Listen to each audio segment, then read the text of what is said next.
Hello boys and girls, Chris here, and in this quick tutorial I'm going to try to quickly tell you how to get from a flat image that we see here on the left to a little bit more dynamic image where the colors pop a little bit more, you have a little bit more 3D-ish feel where you feel as though you can walk into it and just get some depth. So let's jump right in and let's figure out how we got there. So let me just bring up the Photoshop file here at the original in Photoshop, and here we are. Now what I've done is I've created an image map using all these masks here you see on the right, these 5 masks, but segregated in those areas, in these areas here. Now you can create this map yourself with a separate layer in Photoshop and just looking at the image and dividing it into sections where you might think that it should be divided. And what we're going to do is we're going to do that with the masks. And what I mean by that is I'll show you how this mask is dealing with the sky.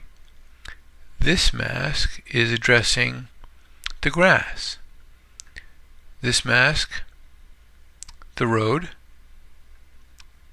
and this mask, the hill,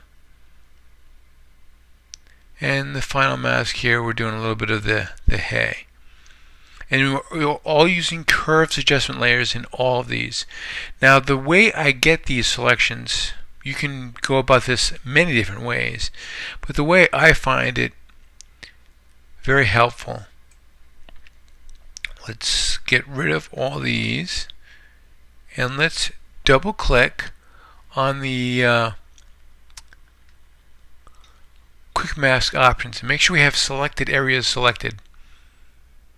So now we know where we paint. When we paint with black, we're going to be painting in where we want the selection to be. So as long as we're in quick mask mode, we're not doing anything to the image. So what we're going to do is we want to work on the sky. So I'm going to get a little bit bigger brush, painting with black. I'm in quick mask mode. And I can tell by just toggling the Q back and forth. See, I'd be painting right on the image otherwise. If I was in quick mask mode, I'd be painting with that Rubylith. So I'm going to go through here, and I'm not going to be overly accurate. Not going to worry about using the pen tool or anything like that. I'm going to treat this kind of like we're bringing and dodging it in the darkroom. We're passing hands over a light bulb, and it's not going to be overly precise, let's say. If I tap the Q key, I see I've got a selection. With that selection, I know that I can grab an adjustment layer, grab, say, curves, and now I get a mask. Now I can take the general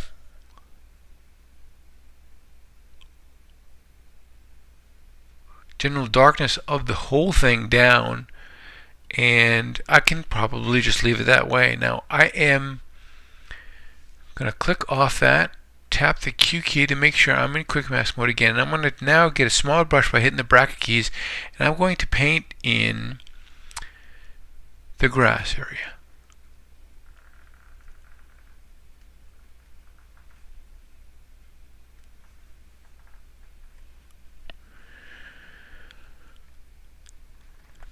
So I'll do this as quickly as I can, give you a quick idea of where we're going and how we get there fairly quick.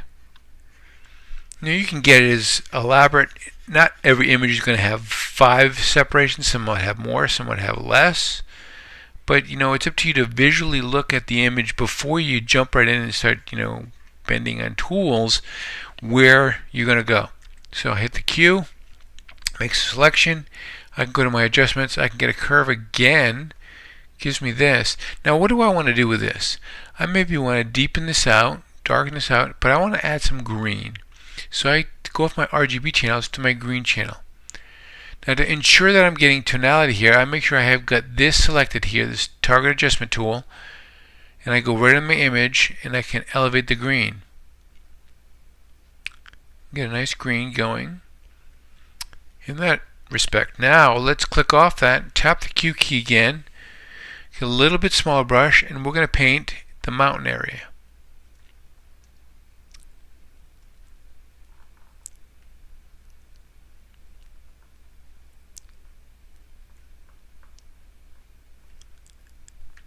And I'm going to show you something here. If I go too far into another area, you just have to paint with the other color, as we'll see here in a second. As say I go too far into the sky, I just switch colors by hitting the X key, and I can erase that rubylith to, all I'm doing here is modifying my selection. Tap the Q key, I've got a good selection. I can tap the Q key again if I think I've got a little bit too much sky.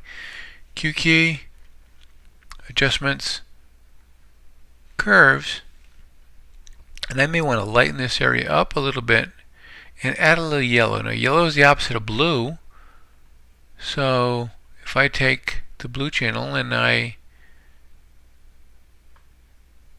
bring it down, I can get kind of a yellow feel. Now click off that, and finally I'm going to tap the Q key one last time, and I'm going to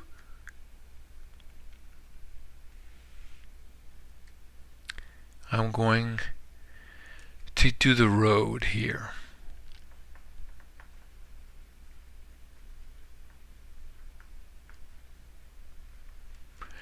And again, the reason I'm not being too precise here is to mimic what we're used to doing in the wet darkroom with, just passing our hands over light.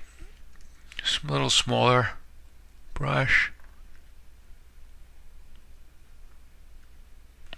Tap the Q key.